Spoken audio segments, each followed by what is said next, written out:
Hey, welcome back everybody. Just wanted to film an intro for part 2. I realized after I started editing that this was not gonna be a 1-part video. It may even be a 3-part video, but I'm gonna try to do it in 2 parts. So for part 2, we're gonna do the oil pan gasket, put the subframe back up in after we do the oil pan gasket, and then we will move on to the rear diff brace, and all the fluid changes that we did. And then we'll go from there. Thanks for tuning in. Let's get to work. So now that I have all this room, I've decided that it's gonna be a perfect time to do the oil pan gasket. So step 1, drain the oil. Hopefully, this may or may not work.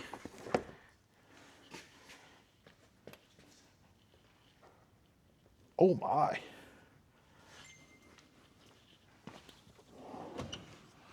Usually they just come out with your fingers, but not this time.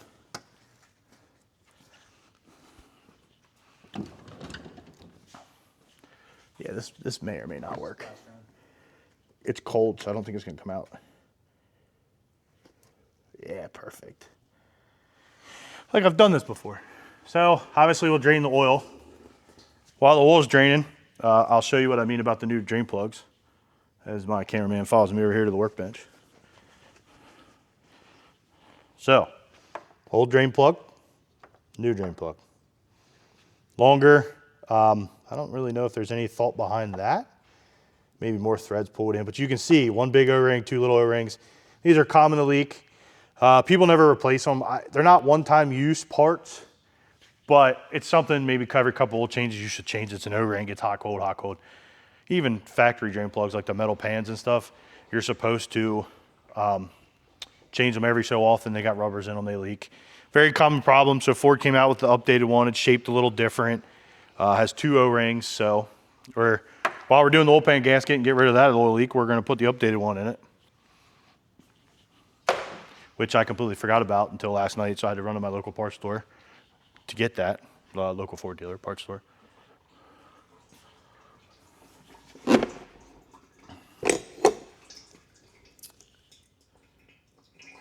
I'm gonna use the old one to just plug the hole real quick while we do this, but.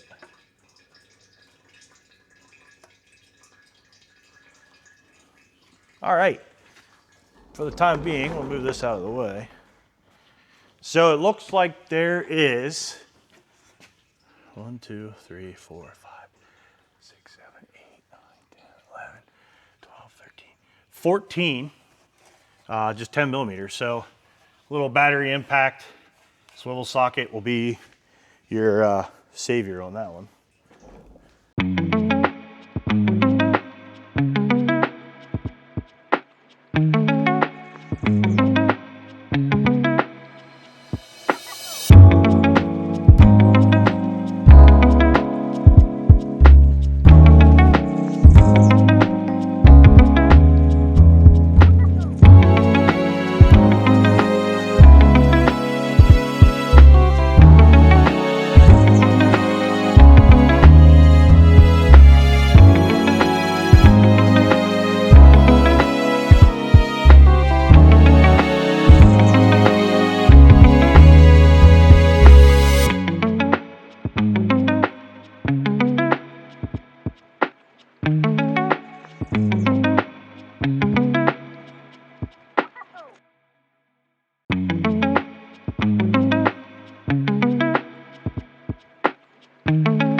Now this is just the lower pan. Technically, the oil pan too, there's like the bottom half of the block, and that's what that front axle runs through.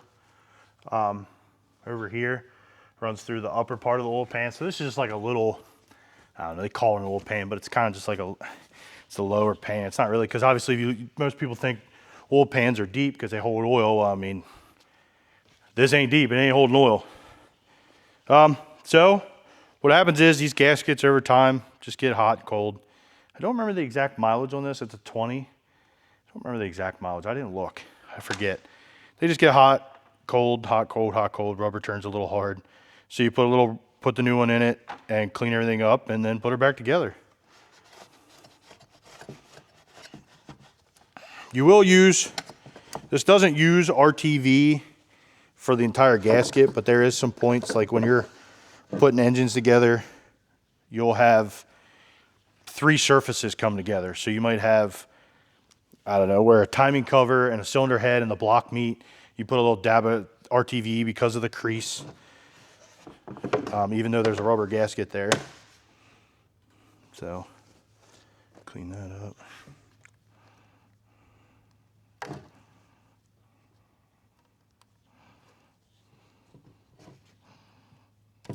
As you can see, there's a little RTV.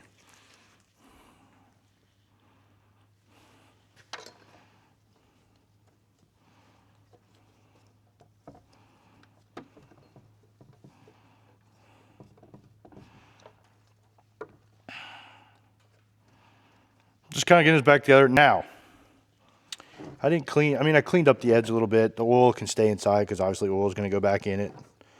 But once we get the subframe and everything out of the way, I'll give her the old brake clean treatment to get her cleaned up real good.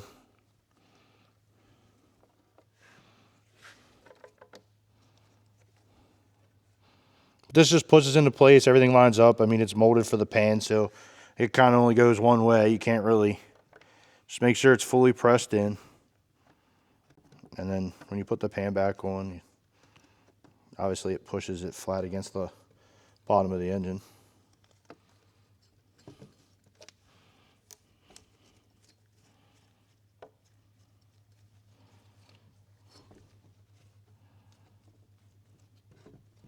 Now we gotta wipe off the other side just to get the oil out of there.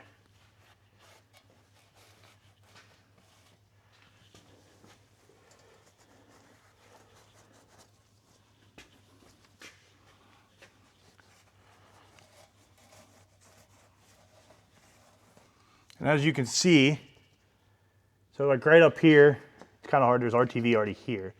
The timing cover meets the upper oil pan. There's a crack right, well, not really a crack, it's how the machining is. And then you put the pan. So I'm gonna clean this RTV off on both sides.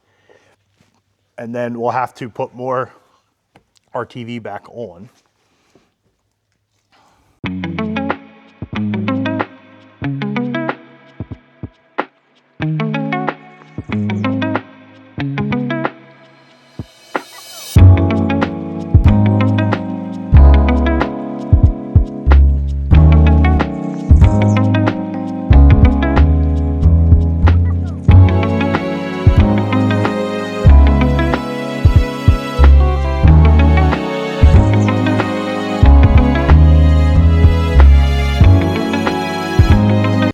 Next, I usually get majority of it off, and then you grab the old Scotch-Brite and brake clean, which I need to get off the shelf.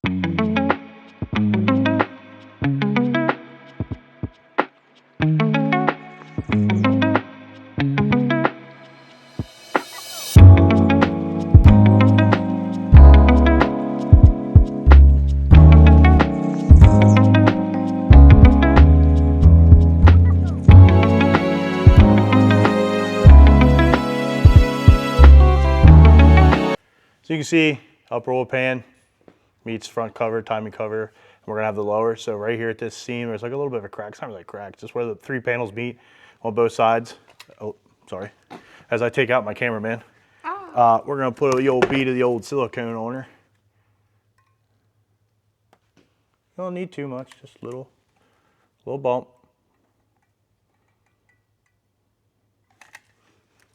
As you get dripped on in oil.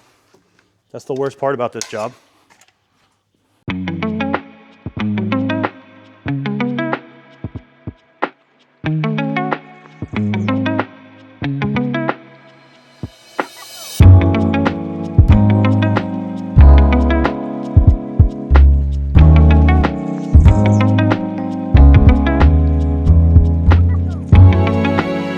Now, this is plastic.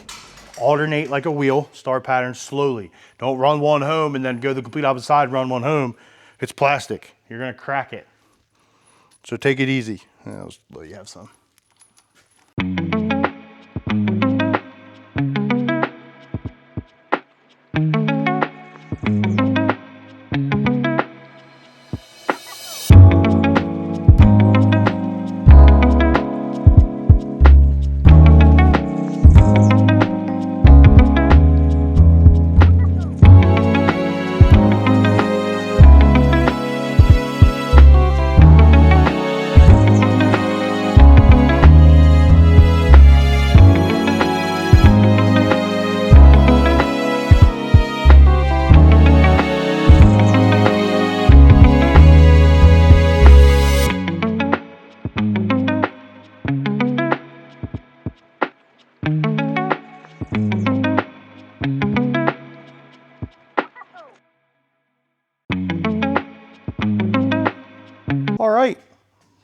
That's done. Now, we just got to put the suspension back together and the subframe up in.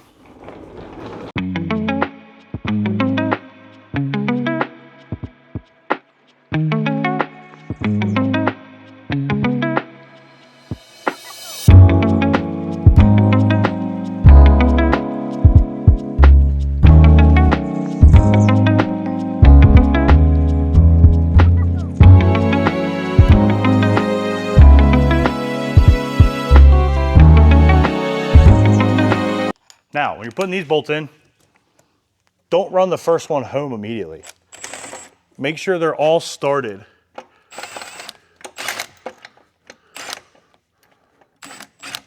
As I can't get any of them to start.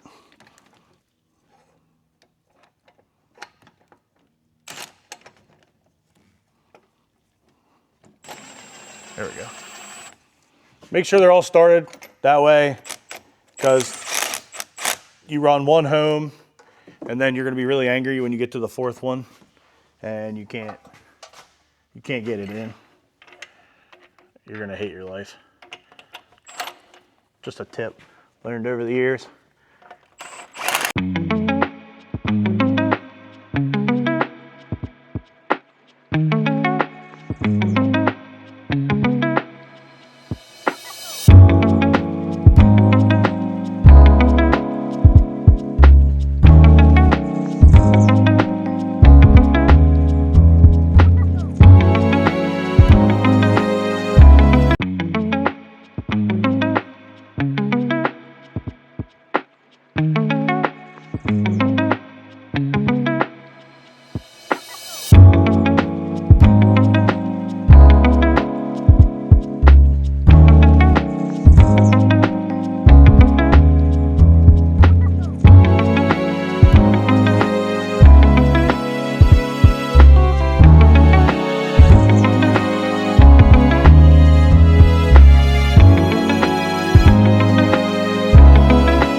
So it comes right here, and then it goes up behind here. So remove that push pin.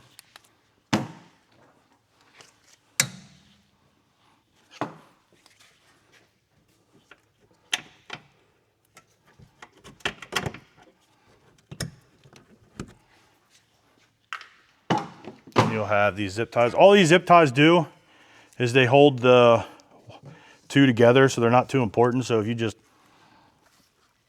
snip them, then you can just pull this out, and then this goes, another zip tie.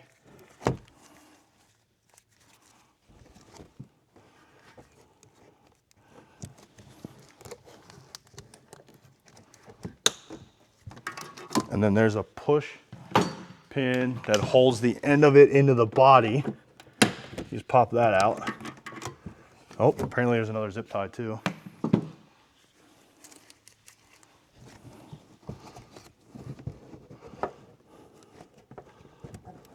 That.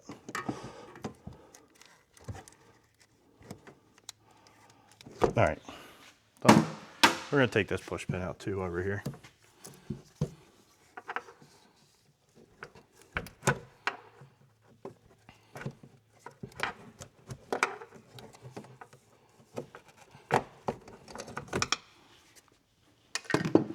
Now you can really get some access. But there's the end of them. They just go up there and vent. Here's the push pin that I popped out of the body, and then you just cut this.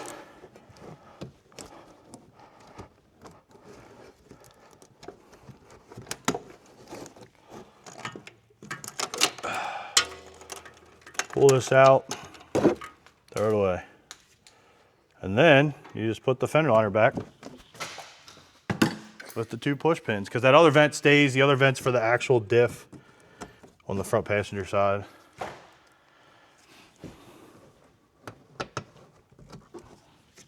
Put the wheel back on.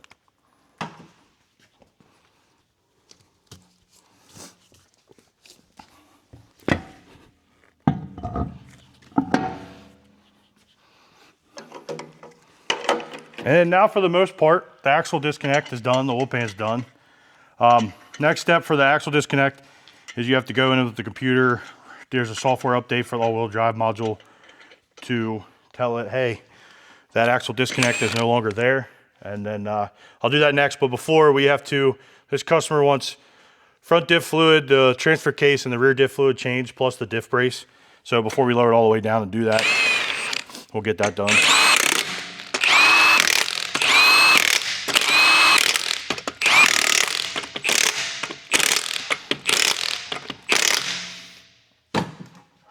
And I'm pretty sure the diff brace has to go on after the fluid change, because I'm pretty sure part of the diff covers the drain hole.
So, customer wants rear diff service, 3/8 ratchet, drain plug. The other one's up here. It's kind of a pain to get to. So when you fill it, you're gonna have to use something to suck out. I'll show you when I do it. But I have a thing, you suck fluid out of the jug and then you just push it in there.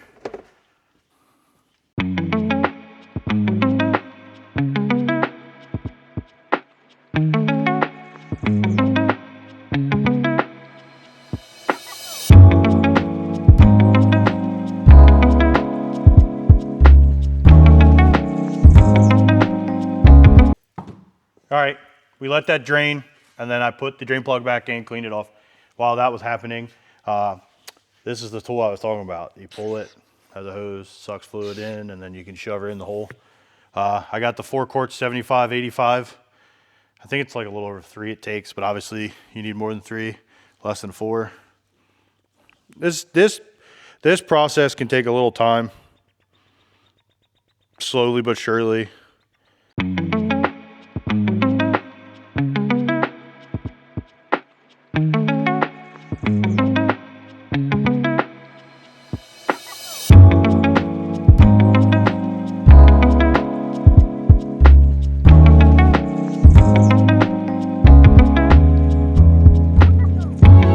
All right, so we refilled it.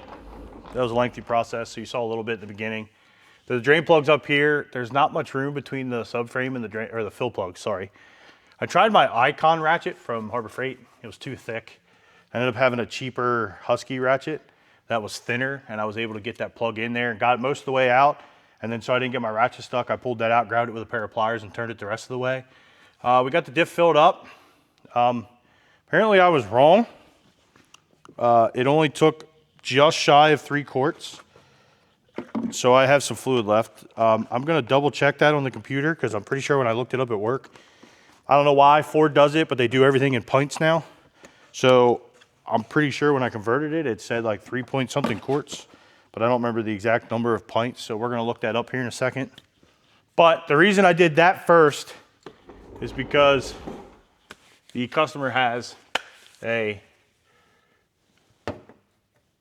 Stita diff mount, and you can't fill and change the fluid with the diff brace installed. So that was a little bit of an issue there.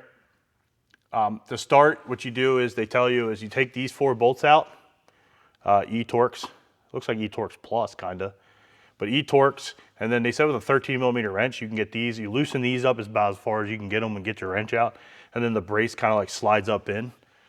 So we're gonna start to install that now.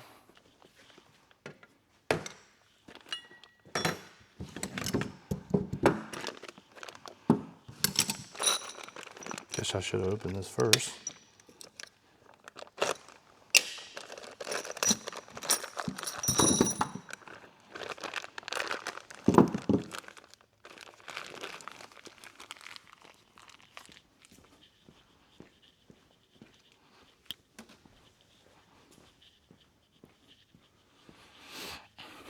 All right, they said on the video that I quickly watched that these are E18s. They are.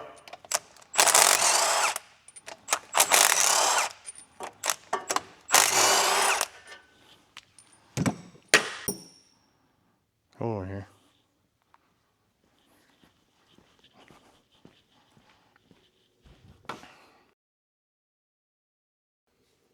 All right, 4 E18s. They tell you you can use a 13mm wrench to get these two to loosen them because you got to slide the bracket on here. So out of like the 13mm wrenches I had, the short little Husky one's the only one that really fit. And then once I broke it loose, I used my Icon ratcheting wrench to like spin it out so I wasn't here all day. And then you just slide this up in, and you got 4 bolts that take the place. They're supposed to be 15mm heads. I guess we'll find that out. It's so shiny. Reflecting back on the lens.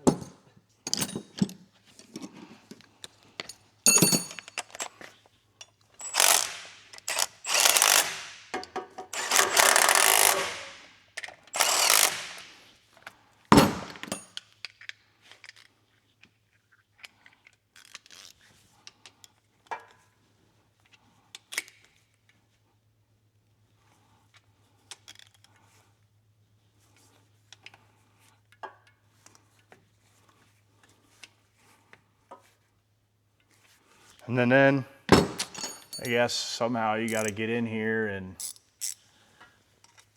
retighten these bolts down.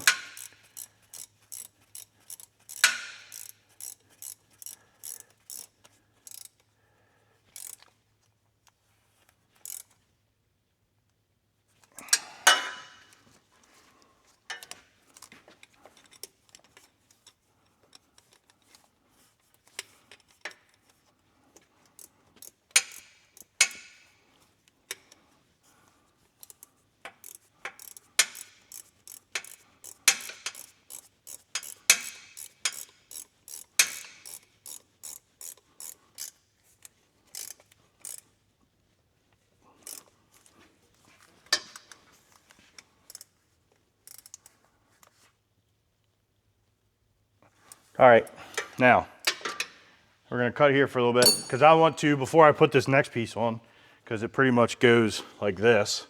You can't get to the fill plug, so I want to pause here, double check my fluid level. I mean, it was full, it was trickling out, but I want to make sure I have enough fluid in it before I go too far and then have to be backtrack a little bit to make myself mad and then have to do that. So hold please. All right, we're back after the break here. So apparently I can't do math and converting pints to quarts. It takes just over 2 quarts, so a little less than 3, which is what I used. So my math was wrong there, I apologize. And so now we're gonna figure out how to put this back together.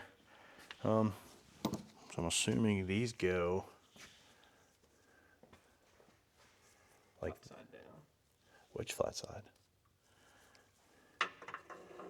Like that? Yeah. So these just slide up into the frame to give you some threads, obviously, to thread the bolts in. And then, That was Bing. all right, through bolt, little washer, big washer. We'll give her the old alignment here. Get her in the holes. I'll just start with these, put them in finger tight, well not finger tight, but put them in enough to hold it, because that'll help hold this while you line those other ones up, and then we'll tighten them down. They are, well, in the video they show you studs. So I don't know if they changed it, but these I got 12.12 millimeters bolts, and then they go up through here. But like the guy said, yeah, I'm gonna pick.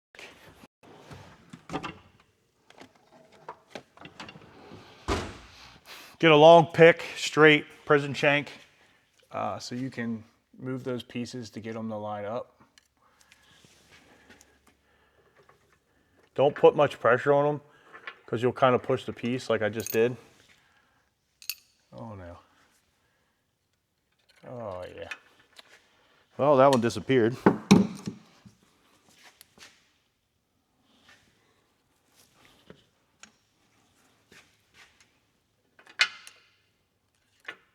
All right, now technical difficulties again. I knew that was gonna be a hard part. Well, if they were studs, it'd All be. right, we're cutting.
All right, so finally, after fighting that and hating that, these Allens are 10 millimeters.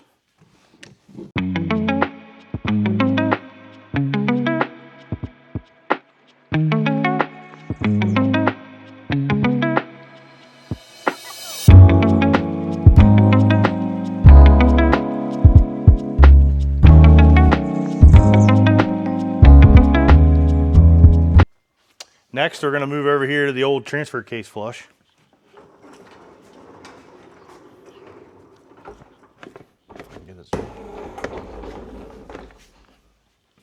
So this one Drain plug's here. Fill plug's like up here. Let me take that shield out of the way and I can show you. 310s.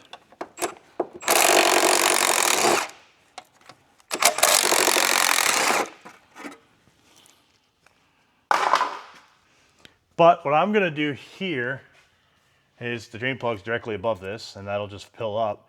I'm gonna support the transmission and I'm gonna take this mount off here and the cross member to make it easier, so I'm not draining it on my on the cross member. It'll make a mess. Little extra work, but no big deal.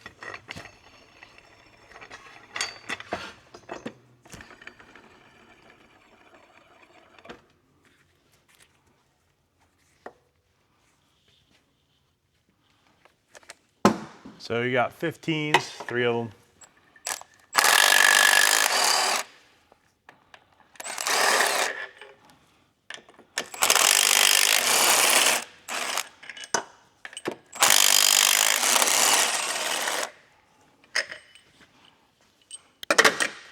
Then you got 118 nut.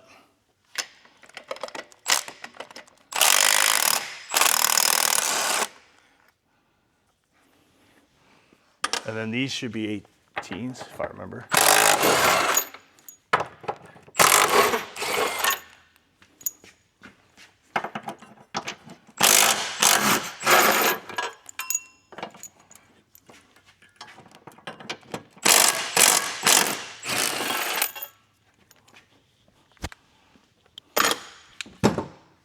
Oh yeah, I know. And then this should be, what is this, an E12?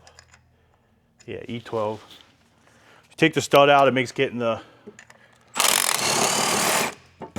mount, you know, you just go down and out.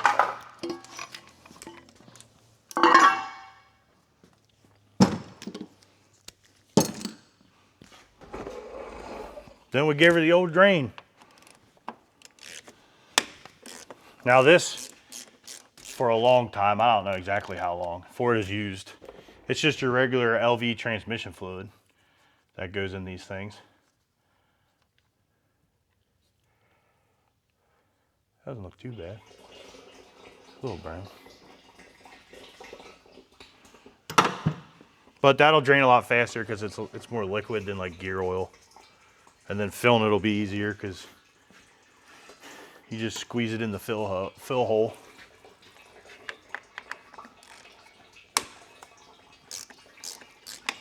Don't really see too many issues with these. I mean, some you do. I always say I'm at a dealership. I work on these when they break, so I see more break because no one's gonna bring their car in when it's not broken. I've seen some of these. They'll have a clutch in it and it like shutters. It's kind of weird. Some of them I've had them where Ford doesn't really have us rebuild these. And honestly, I don't even know if there's parts available to rebuild them. So if you have like a shuttering issue, the clutch, we just replace it. Some of them, something goes wrong inside and they'll blow all the fluid out the vent at the top. I've replaced them for that. They're very easy to replace. Probably expensive. I don't know. I've never really quoted one. But I'm just doing this. Customer requested it. I mean, I don't know if to be honest, I don't really know if there is a maintenance spec for this. Customer asks, customer gets. Now, if there was an issue and I knew it was the transfer case, or like if they wanted a transmission service and I knew that was like there's something wrong with the transmission, I'm not gonna do the fluid change. I'm just gonna be like, hey, you know. So I can also teach you guys a trick. If you have Motorcraft gear oil and or transmission fluid, the gear oil caps fit the transmission fluid, and then when you put it back in, it makes it really nice because you can just squeeze it in. Now it'll leak a little bit because I don't think it's like a perfect fit seal, but it's enough that it doesn't.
All right, so we exchanged the front diff fluid. I didn't film it because it's like impossible for two people to be here.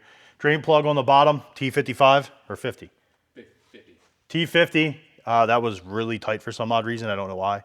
But drain the fluid here, and then it's really hard to see, but you come through here. The fill plug's up here, extension, and a longer T50, got it. And then it takes a little less than a quart. Good to go there. So now it's time to lower it down, change the oil filter and put oil in it, and then we got to reprogram the all-wheel drive module. So I'll check back when we're reprogramming, because oil filter and putting oil in a car, you don't really need to see. But check back in a couple minutes. All right, here we have Ford's FDRS. It's like Ford Diagnostic and Repair System. They used to have the IDS software, which they still do. That's up until certain vehicles in like 2019, 2020 changed over to FDRS. It's just their software stuff. So you hit read the VIN. I have it plugged into the DLC. Read the old go button here. These newer vehicles have 300 modules, so it's going to take a little while. It doesn't take too long, but they got to read like every module.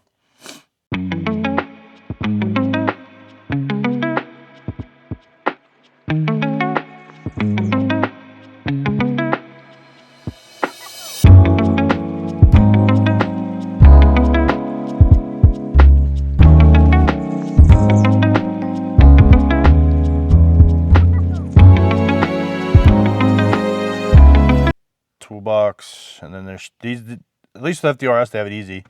There's a software update tab, you can go there. First one we need, all-wheel drive module.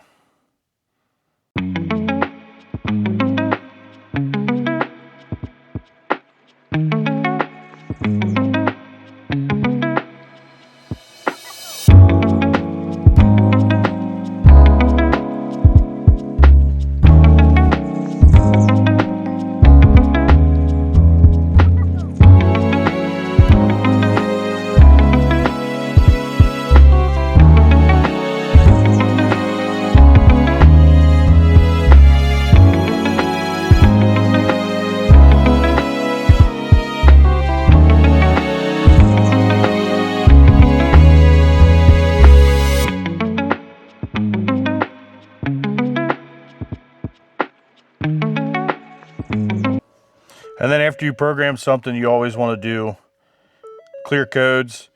Programming stuff could come up with false codes. You have modules that come up with communication codes. So you always just go in. I mean, 90% of you will never do this. The only reason I can do it is because I work at a dealer. I mean, there is aftermarket companies out there that can do stuff like this. But see, like, all these modules, lost communication, lost communication, lost communication. It's because I programmed something. So you clear all these out. There's a tire pressure fault light on, so that code will stay. I don't know if anyone's noticed that. Yeah, see, tire pressure sensor. Customer didn't say anything about that. They're not worried about it, so we're going to let her roll. And then make sure no lights are on. Tire pressure light's on because there's a fault. Besides that, we're good to go. So we're going to take her for a test rip, make sure everything's good, and then call the customer and let them know it's done.